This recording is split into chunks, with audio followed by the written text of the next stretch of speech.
what we do and what we create can change, as can the work mode. So to me, it's starting with roots. The reason I use the metaphor of roots plural is I haven't found that everybody has like a singular life purpose.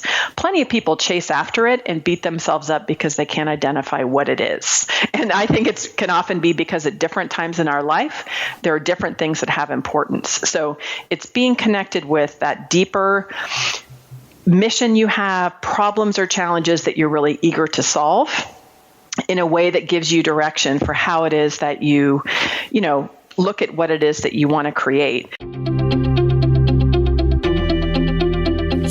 I'm Srini Rao, and this is the Unmistakable Creative Podcast, where you get a window into the stories and insights of the most innovative and creative minds who've started movements, built thriving businesses, written best-selling books, and created insanely interesting art. For more, check out our 500-episode archive at unmistakablecreative.com.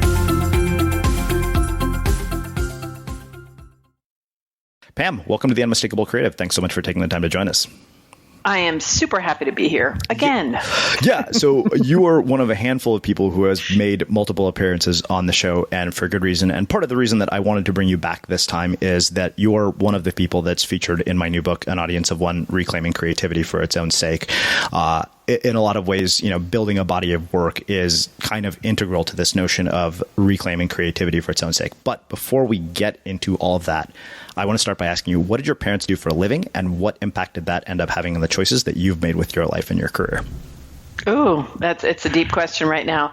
My dad was a photojournalist. He actually just passed away about 6 weeks ago, so that's why it's a super relevant question for me. And so he was by profession a creative writer and photographer. He was also super active as a community volunteer, community organizer, always doing things around kind of community development and also the environment. And then my mom was trained as a teacher and just taught for about a year before she became a stay-at-home mom until my parents divorced. And then she worked in education and special ed and ended her career as a patient care coordinator for hospice of Marin in Marin County, where I grew up. So, they influenced me a lot in different ways. My dad, I always say, was really just my muse. We got each other on such a deep level. And one of the things I just love so much about my dad is that he was always passionate about what he did.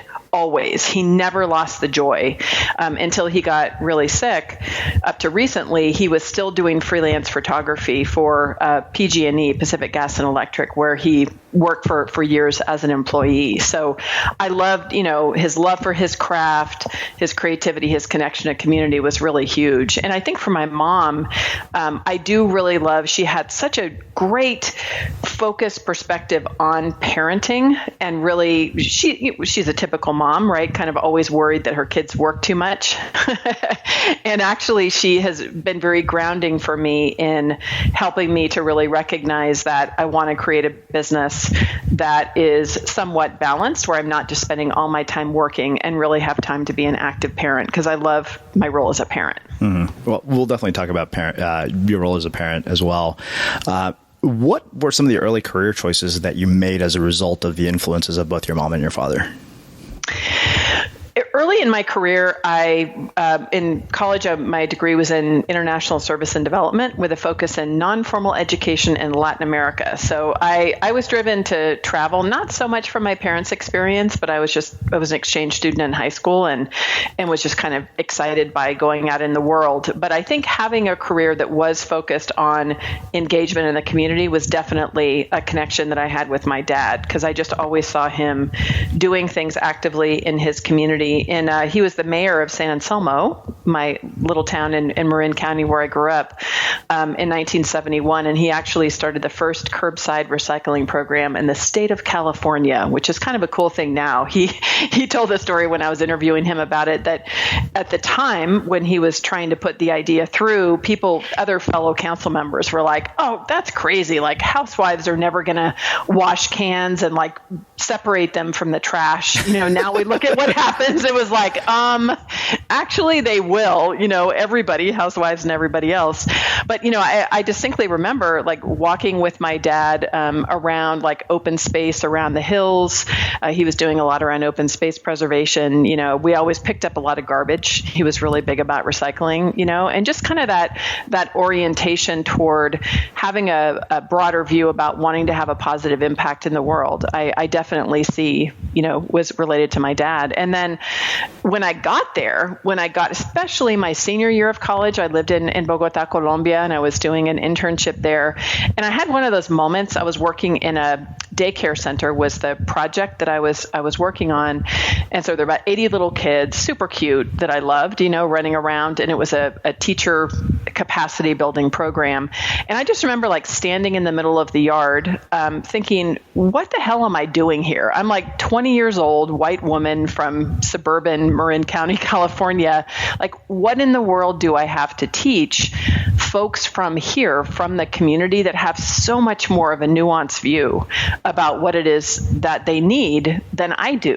And it was just, that realization. I've been studying grassroots development, but it was like super colonial, right? Just because I'm from the United States doesn't mean that I know anything about what it takes to actually make change, in Colombia. So that really spurred me on more of a path away from being an expat developer to nonprofit at first. I worked for a community foundation. I worked for the Exploratorium, the Art and Science Museum in San Francisco, if anybody's ever been there. And then just kind of took this other path through the field of training and development in organizations. And, maybe that was a nod and a wink to my mom and my grandma too. My grandma was actually a first grade teacher as well. So your dad having been the mayor in a small town, you having had this sort of exposure to grassroots movements, how do you think about our political climate today, especially having seen your dad in that position? Like, what, if any, influences did that have, and how do you view it today?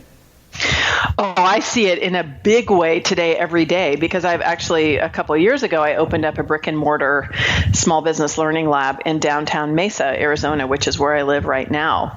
And it has been hugely influential, thinking about the daily work that my dad did, really, again, up to the very end, in terms of being an active community member and really doing work. It is political, right? I mean, sometimes people are like, oh, I never separate, like my political from my professional.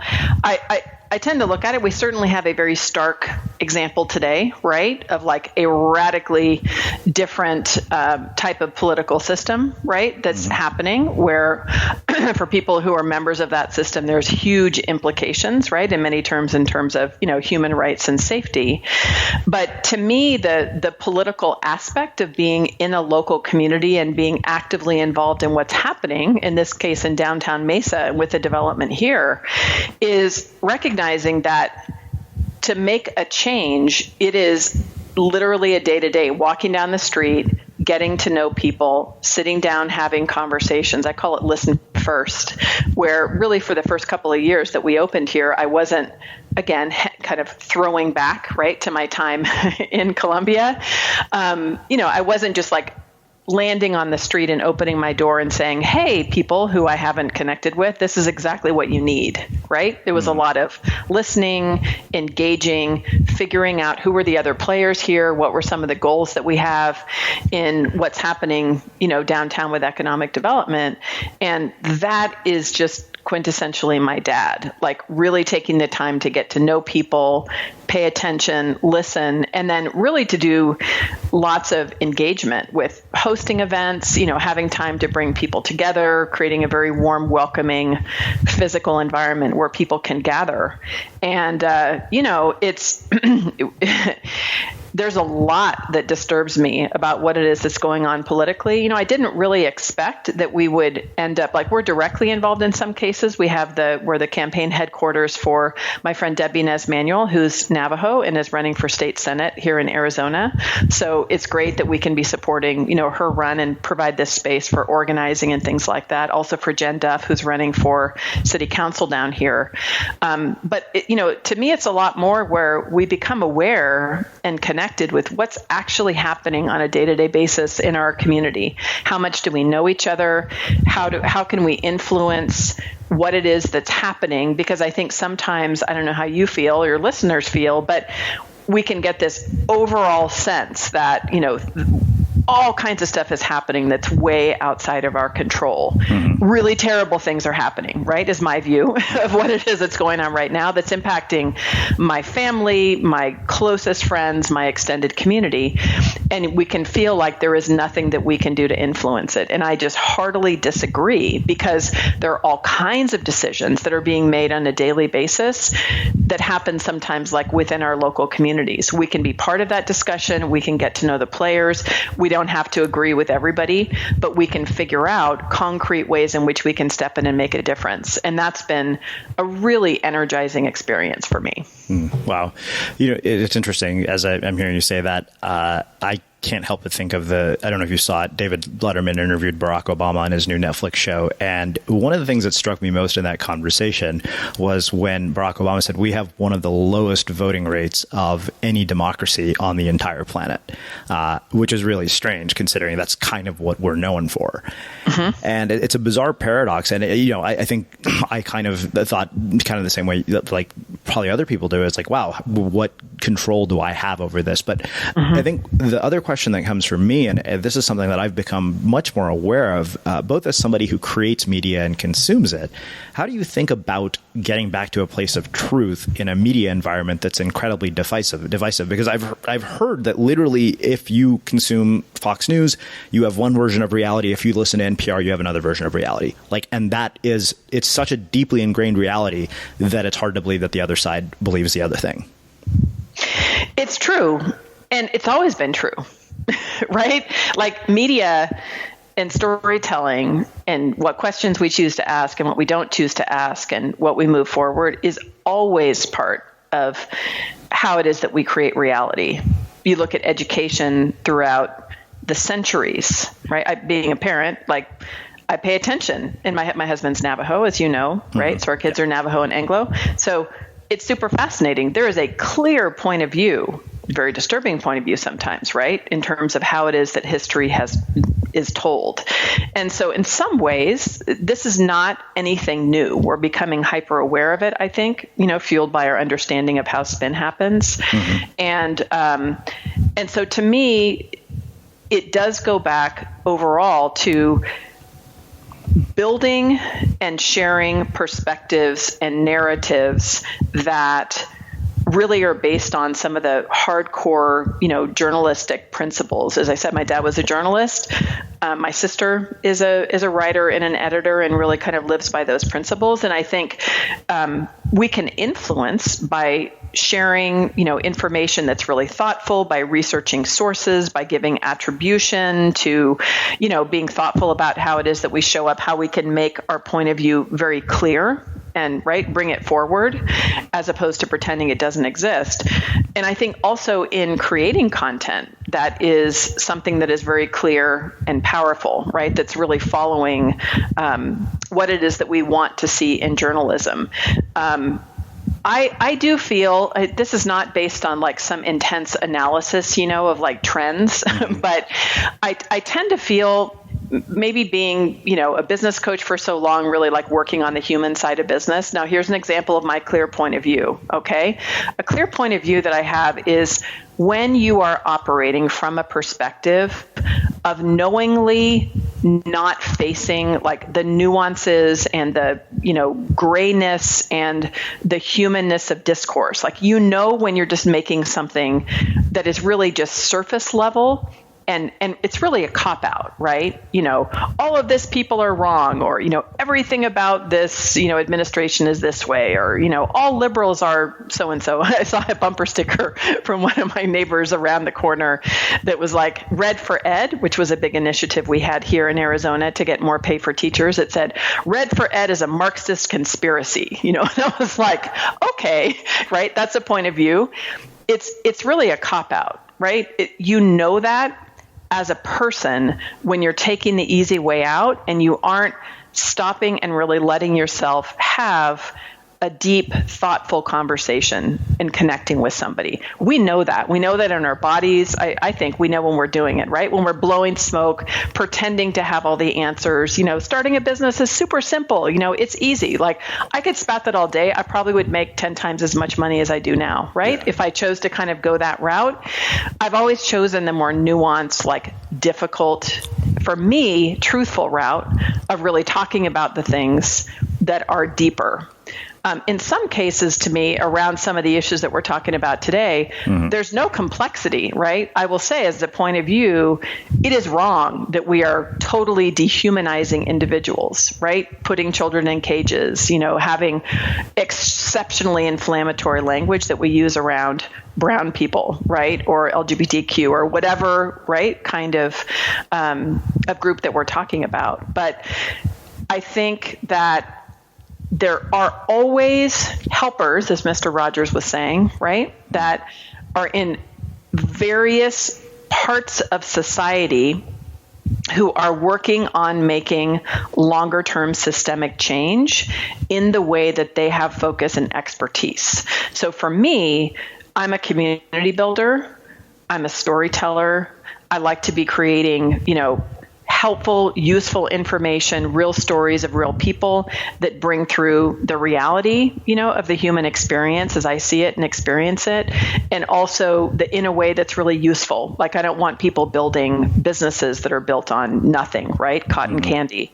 And then in the same way, there are people who are looking at, legal aspects of, what it is that we're working on in journalism. I'm sure there are a lot of journalists who are probably mortified by the way that journalism is happening, where there's going to be some kind of underground response, like going back to the basics that can really hold us accountable to creating great, useful content. And so, that to me, what immediately shifts, I was telling this to a client the other day, when we start to look, we have a time frame that may just be the next year or two, like, it's surprising any of us can get out of bed. It's super mortifying to see what's happening. It's frightening. People are being, killed, have really terrible things that are happening. As we start to extend the time frame out a little bit and say, what can I do with my unique skills and capabilities today that is going to be building a more equitable, just future for all, then that's where you can start to get a little bit of breathing room, right? Do what you need to do immediately in order to make sure that things are as just and equitable as possible.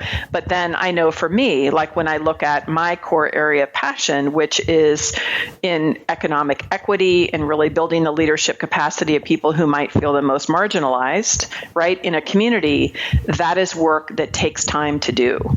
And I'm looking ahead 10 years and 20 years when we have folks who are strong, capable, competent, with thriving businesses that have some money set aside and they have some investing, opportunities to take advantage of economic growth. Wow. So you mentioned your husband, and I knew I wanted to ask you about this because I haven't gotten to the last two times we've talked. How have you integrated your husband's heritage and culture into the way that you've raised your kids? It's really many ways. It's one of the core philosophies that we have that I heard of first from my friend and my past client, Carmen Sanyovi, who is herself what she calls an and, which is that she is one thing and the other, right? Parents of different ethnic backgrounds. So we say, our kids are Navajo and they're Anglo. And I remember when my son was super little that he finally realized that Barack Obama had a white mom, and he was like, "Oh my God, Mom, our president is an and." It's like a people that come from, another term I've heard is mixed nation, right? So the reason, philosophically, I would even say spiritually and historically, sociologically, it's important for us as parents to talk about and, because there is a lot of stuff. And when you start to look at Native American experience in the US around blood quotient that is all about carving people up by percentage, that has to do with your rights and your access to your land, essentially, right? That's really where a lot of the blood quotients come from. Mm-hmm. So that's where you have a lot of language around, I'm half this or a quarter this or an 18th this. There's a very specific thing. We can see also within our African American community, right? Like one drop of African blood would mean, that you didn't have rights and that equal to others. So there's a part of it which is saying, we're looking at our kids as whole people that have this and identity. They have the entire Navajo experience when they are raised by my husband, and then they also have the experience of being raised by me and my perspective. They also have the experience of being mixed, of being right? In many ways, they can view me walking through the world with white privilege, with my experience that I have growing up where I grew up. They notice that I am not, they are responded to in a different way often than I am, right? And then they're also navigating what their own identity is. So there's a piece of it which has to do overall with parenting that's deep. I mean, it is deep. It never ends. As they get older, we always have lots of conversations about it. Like my son always says, Mom, does everything always have to come down to the patriarchy and white supremacy? To which case I'm like, yes, son, actually it does. I'm kind of the more radical usually, than my husband. But, in terms of how he shows up and in the world and as a parent, because for the last couple of years, he's been a full-time stay-at-home parent. He is doing a lot more of his traditional ceremony and doing more work with groups. That's also part of his work. But everything about the way that he operates, just the way that our home is, how it is that he, talks to the kids, what our daily routines are. He always describes it in that his traditional upbringing, he calls it the natural cycle, the way of life. It's not a religion. It's not like a set of spiritual beliefs. It's a way of being, and a way of being in relation to nature. So there's so many ways within Navajo, which is called Dene, is the term they use for themselves. That's their name for their tribe. Navajo is a colonial name, but more commonly understood. But in the Dene way, there are so many different, you could call them practices, ways that you wake up in the morning, go outside really early, are very quiet, connect with nature, pour water in the earth, in the garden, to kind of feel the connection with the plants. There's a lot of things that he does that's just part of the way that things naturally have been, that is part of also how our kids get exposed, to that. And there is a lot that they've learned, I think, about their traditional ways where they're very comfortable in that role, participating with Daryl in ceremony, being very comfortable going in and out of a lot of different environments. In other ways, I can see where, because we are living in an urban environment, right, that they and they're ands, and they also have their own personality and they have their own set of choices and experiences, then there's many ways in which I think we're all going to discover, how it is that they're influenced by having a dad, who's traditional, who very much practices on a daily basis, what it is that he believes. And, in some ways, it could be in a way that can lead to discomfort for them because they're not the norm. We're not Christian. There's many, many folks who are in the area where we are. So it's kind of for them learning how it is that they navigate through those different environments with respect. Yeah. Well, it's interesting because, the reason I asked the question is, I think about the fact that, still being not married and 40, and also the likelihood that I'm not going to end up with an Indian girl seems kind of high at the moment. And so I'd wonder how culture gets preserved when you end up with somebody from a different culture, especially because in a lot of ways, I don't think I've inherited a lot of the traditions of my parents. I'm not religious per se, so that's definitely not going to be inherited. Some of it obviously will stay in terms of culture, but it's just something I think a lot about is, okay, how do you preserve heritage when you have mixed races? It's a very deep and good question, and I think it really depends a lot on who you are, right? Whoever that future person is, right? That you marry. that's going to be a dance, because there's a whole depth of understanding that you have with your own relationship to what does your heritage mean, right? There's your lived experience of walking through life as you are, right? As society relates to you, right? Being a male, being of your descent, right? Having darker skin, being a creative person, being kind of this cool, all the different identities that you navigate, right? Being an author. Yeah. There's different ways in which the world is going to respond to you, whether you control it or not, right? And then there are ways that you choose that you want to walk in the world. I would say, as a parent, that the biggest influence that you have on your kids is what you do, not what you say, right? Not making them pray a certain amount of times a day or pray in a certain way or whatever. It really is more, they really do pay attention to, and they're influenced by how it is that you live. And I've seen it within our own family. We kind of historically, from my parents' generation, with my parents and then my aunts and uncles, are pretty much not religious, kind of atheists, some, others that just totally rejected organized religion. So even though that's the way that they parented, and they parented, us kids, in certain cases, some of the grandkids have chosen to pick up a spiritual tradition, whether it's Christianity or, something else. And I see the same thing within Daryl's family, right? He was raised, he spent a lot of time growing up on the reservation with his grandfather, who was a medicine person. And so he does know lots and lots and lots of traditional songs and ceremony. And that's something he's personally drawn to.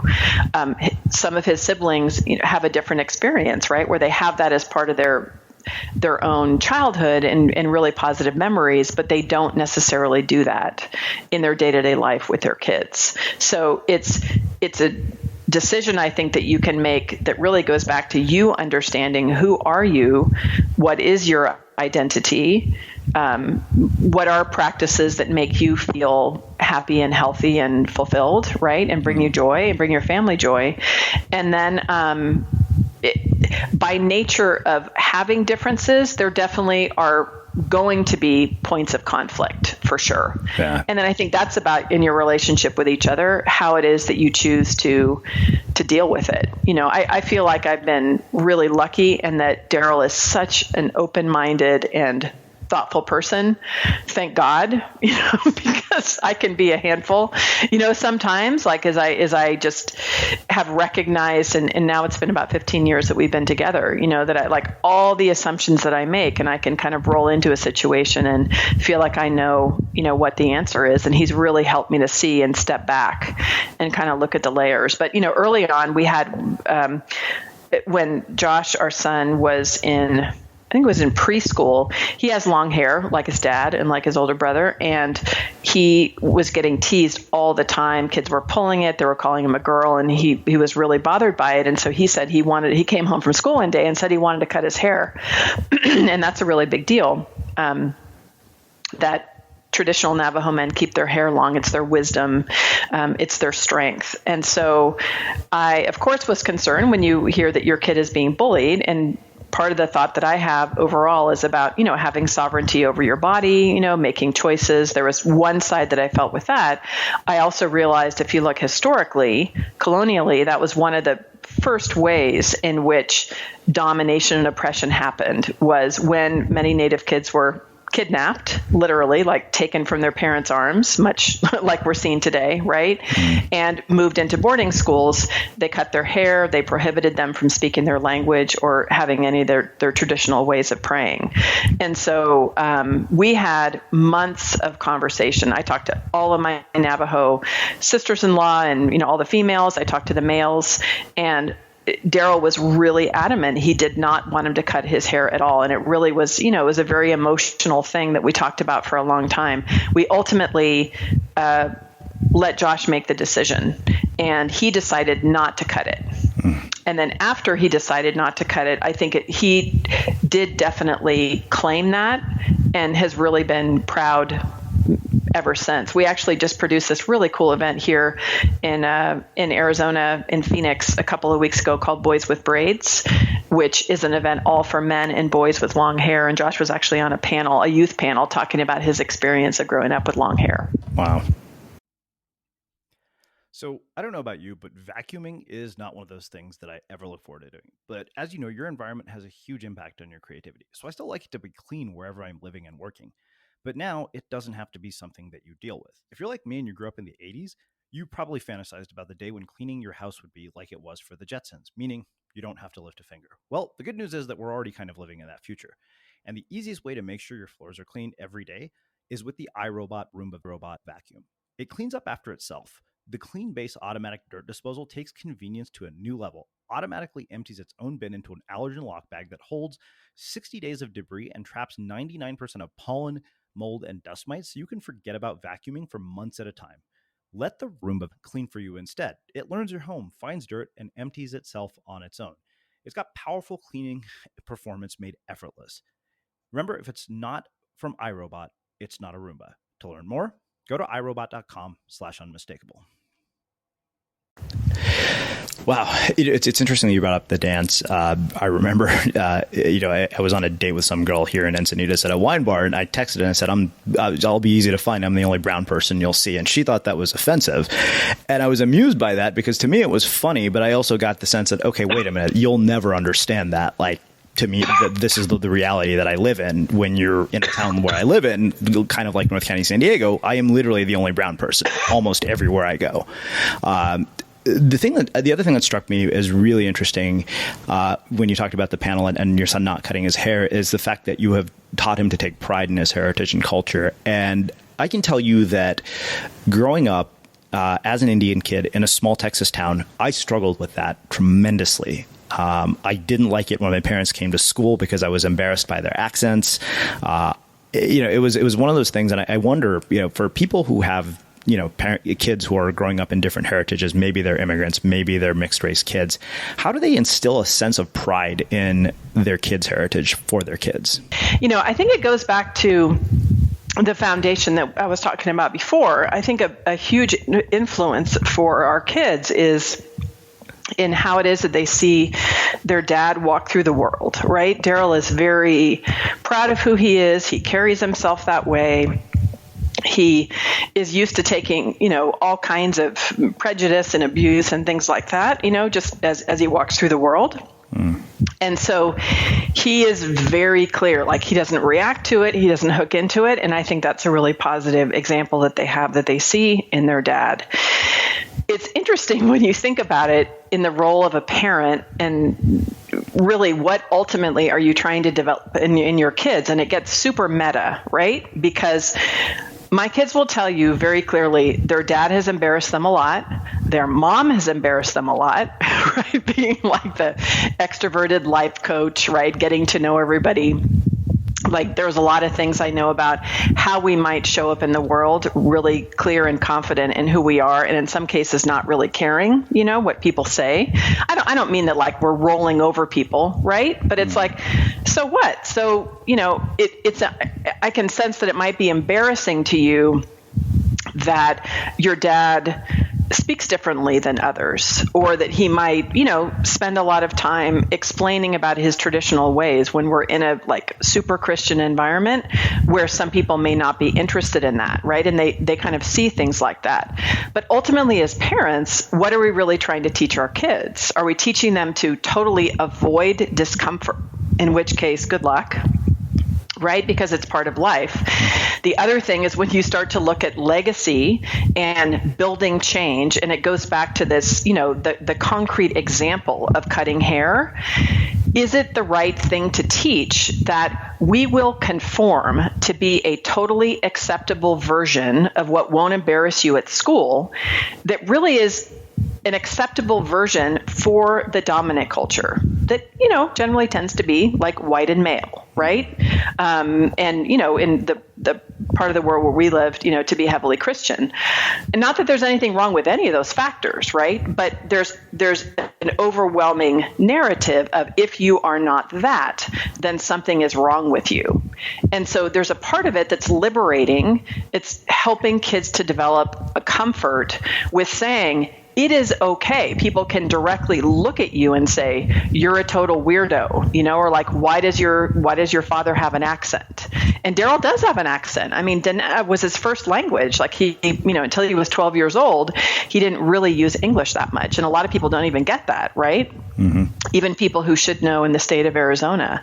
So it's a complex walk. And a lot of ways, I think, for me, that has really been helpful as we look at the circle that we have around us and that we have our kids, is we have folks from all different walks of life, right? And we want them to feel comfortable and flexible. I heard a professor once use the term cultural elasticity, which is you can really be clear who you are, and then you can stretch in different environments and feel very comfortable coming into any room, right? So they're very connected with their Navajo relatives. They're very connected with a super diverse circle of people that come from all kinds of backgrounds. They're comfortable being in a regular structured school environment, where they see kids that look like them. And what I want as a parent, what Daryl wants, I think, too, is that they have certain discernment and they have awareness, and they get to make a choice about how they choose to navigate in the world. Because Daryl's choice or my choice is not necessarily going to be the one that they have, right? They have a unique identity as an and, which is different than either of our experience. They also have a unique identity as a human being. But I will always say, and if my kids were on here with us, they will tell you, like, I will never back down, and Daryl will never back down from worrying about embarrassing them. We're not stepping in trying to embarrass them, right? That's very different, right? Making a scene, or it's not about that. Yeah. But like, Daryl is going to show up with the long flowing hair, right? Turquoise wearing, very thoughtful, spiritual person that he is. And that is who he is, no matter what environment that he goes into. And personally, I think that's a really great message to send to our kids. Wow. All right. So one more question that has absolutely nothing to do with building a body of work, which we will get to. I feel like we're actually making our way to this in an interesting way. Somebody who appears, it seems, throughout your work as your best friend, Desiree Adaway. And the way you describe this friendship and everything I've read about it, it almost sounds the way Oprah describes her relationship with Gayle King every time I've heard her references. And I wonder, what has led to that level of depth and connection over so many years? They're actually jealous of us. They want what we have. It's a mystery on one hand. So Desiree and I met in college as we were freshmen in college, just, on the first day of school. She grew up in the south side of Chicago, and I grew up in Marin County, California. So we definitely come from very different backgrounds, but there's something about us as friends that are just really uniquely compatible. So we love the way each other thinks. We have, we can make each other really laugh. Over the years, because we actually only were in the same physical location for about 2.5 years at school. And then she went back to school in Chicago. And so we've been virtual for all these years. We talk every day on the phone. And that's one part of it, right? Kind of having consistent connection. But it is something, it's really like a marriage. Now it's been, I think, 33 years that we've been best friends, going on 34. And we are constantly like working on the relationship. And what I mean by that is, as we go through time, we are totally evolving in who we are. There's different stages of life. She had kids a lot younger. So, I was the one that was like sitting by the pool, painting my toes when she was a single mom, like raising little kids, and I supported her that way. Now her kids are grown, and so she's really helping me as my kids are younger. But it's also as it is that we've really grown and developed in our body of work. She's done a lot of amazing work in the last few years of really stepping into developing a powerful body of work around inclusion and white supremacy and racism. And even though we have been friends for so many years, it is an exceptionally powerful way that we really talk about and examine and never take for granted every day, right? The way that we show up. It's not despite the fact that, she's African American and I'm white. It's not like, we're just friends, we don't see color. Like, I hate that. That's actually, it's actually a very, racist concept, because of course we do. Of course we notice that we look different and we come from different backgrounds, but we do the work every day to really understand where the other is coming from and to be supporting and embracing our own growth as individuals, even if it means it's personally challenging sometimes, right?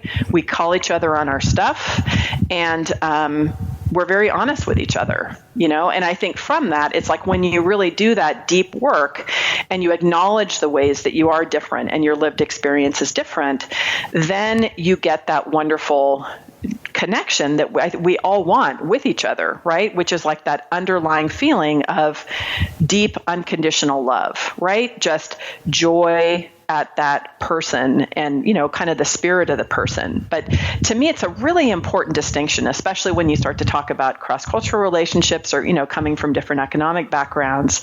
Avoiding those factors and pretending not to notice it is not ever going to lead you to a really deep relationship, because we walk through the world in our bodies that, right, allow us to have different experiences. Wow. Sounds like we need to get her here and ask her the same question too. Oh, she is deep. Yeah, she is very deep. She'd be a great interview. Yeah, I figured as much. Well, so it's funny. I remember you going back through the book for a second time, body of work, and outlining it and going through it, underlining it, and putting all these sentences together, as I do in Evernote when I interview anybody. But I know that you kind of offer a framework, and it seems like, unintentionally, we somehow have already kind of gone through the entire concept of defining your roots, because it seems like that's what we've been talking about this entire time. But there are other components to this, and I was wondering if you might be able to give us an overview of each one. Name your ingredients, create and innovate, surf the fear, collaborate, define success, and share your story. Yeah. So the reason I wrote body of work, just, to have context for what it is that I was finding as a longtime career coach, and where I just worked with people in careers in general in organizations, and then doing, 10 plus years of early stage startup, I was finding this real split between people who said you can only be creative and free if you work for yourself. Right? Yeah. You and I have had conversations where it's like, it is not as simple as that. And there can be plenty of people who are working for organizations who have a really enjoyable profession. They love what they do and they feel super supported. So the context of looking at your body of work was a way that I was looking for a structure that kind of supersedes just whatever work mode that you happen to be in. And by work mode, I mean, self-employed. You could work for a university or a nonprofit or whatever, be a freelancer, contractor. There's all these different ways that we can choose to work. And so with that as a framework, are there ways we can look at what it is that we want to create? And that's really the premise, for everything that I do and what I've discovered in over 25 years of working with people, around careers, is that when we are clear and conscious about what we want to create, so either from a craft perspective, for you having done 700 plus podcast interviews, right? That's going to elevate what you understand the craft of podcasting and interviewing to be in a very different way, right? That kind of has a level of depth in it. And so part of your body of work are the particular podcast episodes that you create, but it's also how it is that you're showing up in these conversations to allow people to really be sharing their story, right? Which can be far above and beyond just being very technically proficient at the craft. So with that, over time, what we do and what we create can change, as can the work mode. So to me, it's starting with roots. The reason I use the metaphor of roots plural is I haven't found that everybody has like a singular life purpose. Plenty of people chase after it and beat themselves up because they can't identify what it is. And I think it can often be because at different times in our life, there are different things that have importance. So it's being connected with that deeper mission you have, problems or challenges that you're really eager to solve in a way that gives you direction for how it is that you look at what it is that you want to create. Then at any given period of time, then you really want to look at what your ingredients are. And I used ingredients as a catch-all for your skills and your life experience, like tragedies, right? Really difficult things that you've had that really make you who you are. And they can be ingredients. The metaphor is, right, that all of us, especially, I'm heading into my year 52, right, on Earth. And so I've done a lot of things. I've gotten a lot of skills and experience. If you were to imagine that each of those were spices in a spice rack, right, if I put all of them into one pot of chili, it would not taste very good. You want to really be discerning about, at different stages of your work life, which kinds of ingredients do you want to move forward? I mean, I find it amazing and cosmic, and I swear to God, I didn't really see it coming, even though I wrote this book, that I would now be using in downtown Mesa my degree in community economic development. It's taken me 30 years of experience in a lot of different areas to now realize now I actually have some experience that's going to be useful as I'm working on regional plans that we have for downtown economic development, right? Like that's an example of something that I totally put on the shelf for decades and now bring forth. So from that, as you kind of get a sense of who you are, then you want to look at, for listeners that are at a place in your life or career where you're like, what I've been doing, I don't like, or I want more freedom, or I just, want to be doing something different, then you can be selecting among different work modes, right? What makes sense? If you've been an entrepreneur a long time, you're tired of the hustle, maybe it's time to go back to be an employee, right? Or vice versa, and a lot of things in between. And then from there, it's really the path that I always walk with my clients and with myself in creating and innovating. It is about what it is that you are creating, that you will learn about if you like it or not, right? So early on, I know when I was writing, when I first started blogging in 2005, it was all new to me. And it was the experience of starting a blog and beginning to write where I discovered that I actually really did love it. And it ended up, turning into books. Who knew? I had no idea starting out that would be the case. But you really need it when you stay too far in conceptual land about what potentially you could do or what would be a good path. I know a lot of people come to me with a question like, could you just look at my background and then tell me what the best next step is? I'm always like, actually, no, that's not really the way that it works. I can help you identify areas that sound interesting to you and then to come up with little experiments so that you get the real live experience of what it would be like to do it. So you think you might want to be a speaker. Let's come up with some very specific, a speech you could create and get you up on stage to see what that experience is. So, from that, I think, in part of the process, I of course thought about you for Surf the Fear because you're the surfer, not me, but it was the perfect metaphor, which you live probably daily, right? Yeah. That there's no way you're going to be stopping the fear. Fear is part of the creative process. It's part of life. And it's more about respecting that and then learning ways that you can work with it that I found is part of what's going to keep you moving forward.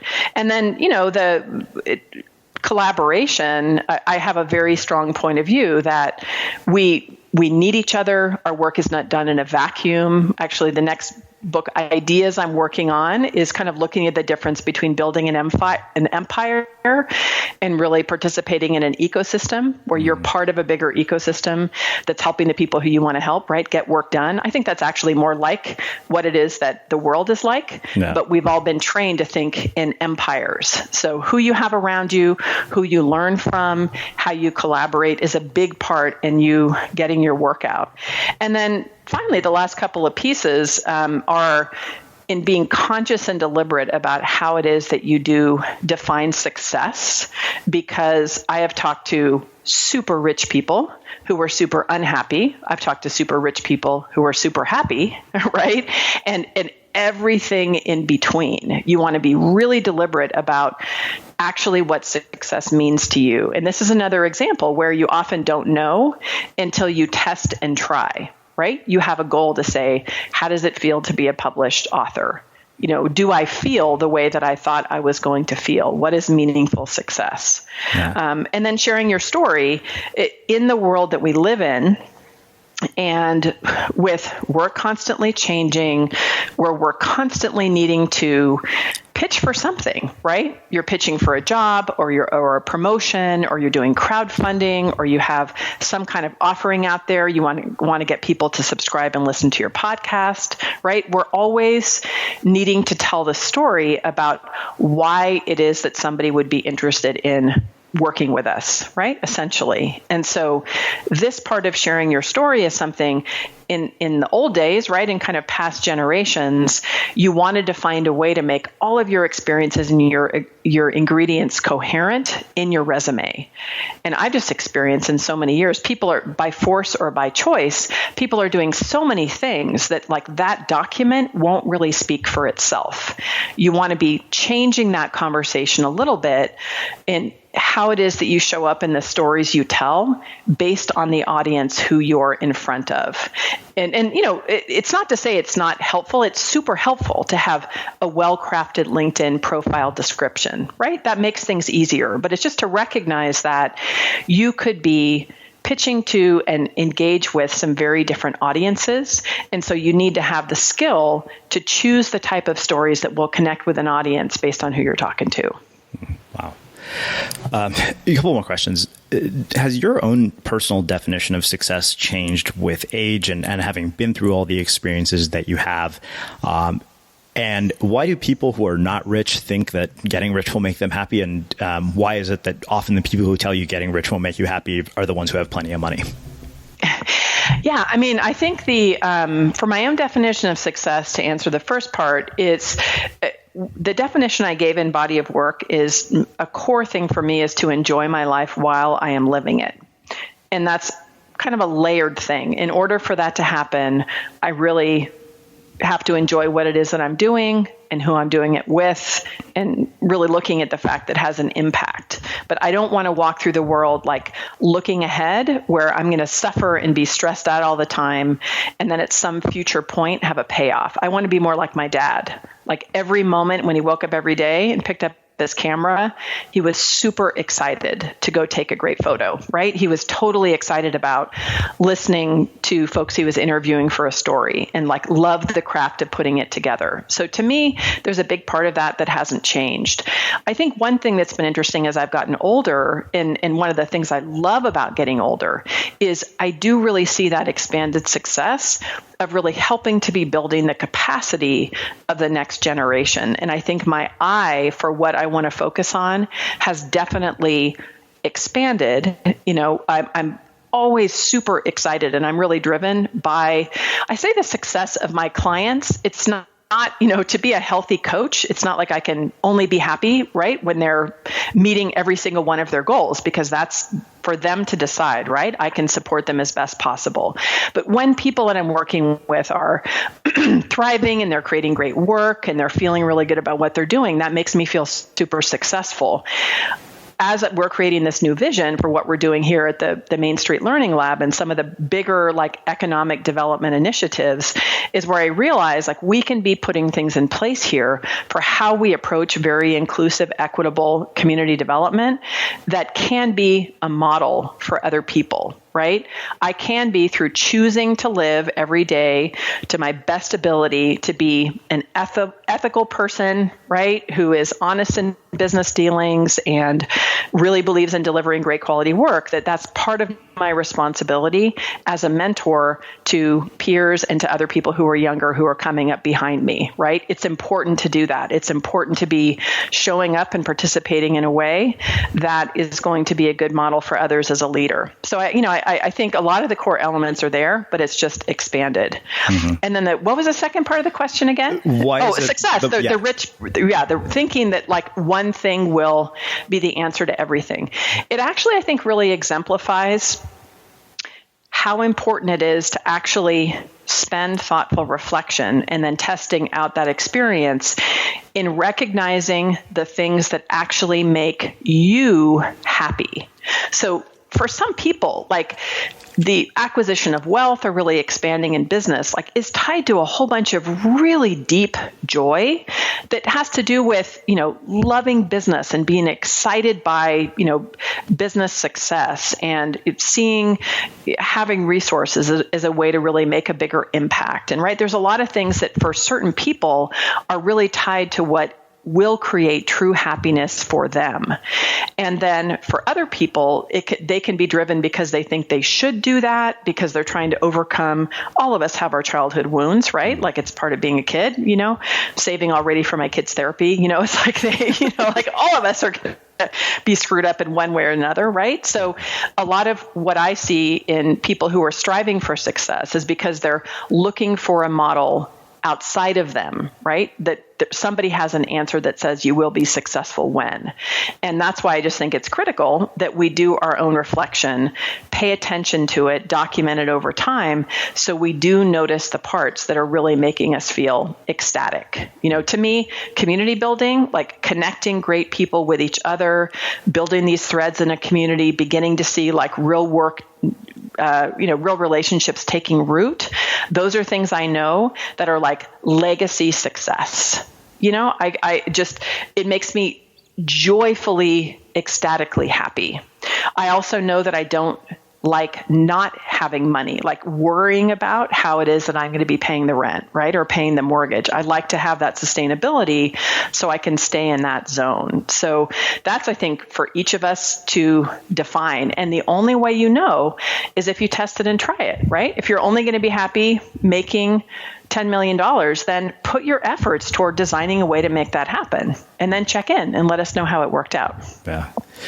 There's one line in particular that struck me when I was going back through the book the second time, and it's something that I've been thinking a whole hell of a lot about lately, probably because of the fact that we're coming up on almost 10 years of doing this podcast. But you said, when you focus on mastering your chosen craft, many opportunities open up for you. In today's world of hacks, shortcuts, and instant money-making blueprints, I think we have lost appreciation for slow brewing mastery in our work. And you wrote this about 3 or 4 years ago. Mm-hmm. And I feel this problem is even worse today than it was then. And I feel like it's being echoed in numerous sentiments. I remember Oprah, in her conversation with Tom Brady, was talking about a 15-year-old who was worrying about building her brand. And she said, honey, you don't have a brand to build. The brand comes from the work that you do. Yes. And I had to ask you about this and, have you expand on it? Yeah, I totally believe it's still true more than ever. And I think back, I was telling somebody the other day, if I had started blogging now as opposed to 2005 when I started, where there were not 52 different courses telling you exactly what you needed to do, right? I didn't even think about like monetizing my blog. That was totally not even in my realm of comprehension. And it was just doing it because it was an exciting thing to explore, to really be connecting with people. So it's not faulting anybody, right, for trying to like make things easier. But in many ways, we have gotten so focused on the hacks and the, tips and the shortcuts, like as if that's really what it is that's going to give us satisfaction, where we're trying to jump over the process that's related to actually developing mastery in our work. And I always use martial art metaphors. I did martial arts for a lot of years, capoeira for about 11, and then mixed martial arts for 5. And I think about that metaphor of somebody's walking brand new into a martial arts studio for the first time, and there's always those people who might look over at the black belts and be like, how quickly can I actually get to that place because I want to have a black belt, versus somebody who might come in and say, I really want to slowly develop my skill and competency to be able to stand with security as a black belt because I really want to learn the craft. And you learn really quickly, like you can have a hack that maybe, if you have some general skill, you can jump over a little bit at first, but the risk that is created, and even the psychological risk, like part of what you learn when you're early in your stage of martial arts is having your face smashed in the mat, right? Like getting hit really hard, sweating through thousands and thousands of push-ups and sit-ups. And these are things that build character, they build strength, and you need that in order to have increased responsibility. And I think that's sometimes where we might see somebody who has like this weird skyrocketed instant success. And if they don't have the, psychological, sometimes spiritual preparation for handling that, that's when things totally fall apart. Yeah. It's interesting because I think that talking about building a body of work is exemplary of sort of the message of this new book that I have coming out, right? I mean, in my mind, building a body of work begins with reclaiming creativity for its own sake, because I don't think that I could have planned getting to where I am now. it almost all started just based on what you said, a bunch of micro experiments that I was conducting more than anything out of morbid curiosity and a desire to express my creativity. Yes, exactly. I mean, I think, I think that's what it is. I think we crave, I'm sure there's probably one of your interviewees that knows brain science that understands just that, a handful. like probably many of them, that, understand, like, we crave context. We crave, that's part of, I think, our quest for meaning is saying that it's not just me waking up every day and doing a bunch of things, right? There's a context in which all these things I'm doing have meaning. And what specific meaning that is going to be dependent on, who it is that we are.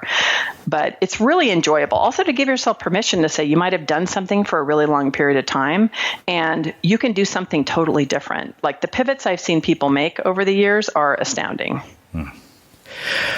Well, I have one last question for you, which is how we finish all of our interviews with the Unmistakable Creative. What do you think it is that makes somebody or something unmistakable?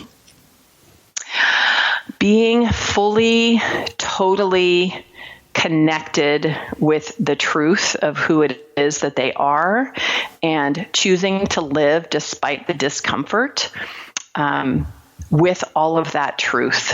One thing I said once that my husband picked up and he talks about all the time is, leadership is really that courage to act on what you know to be true.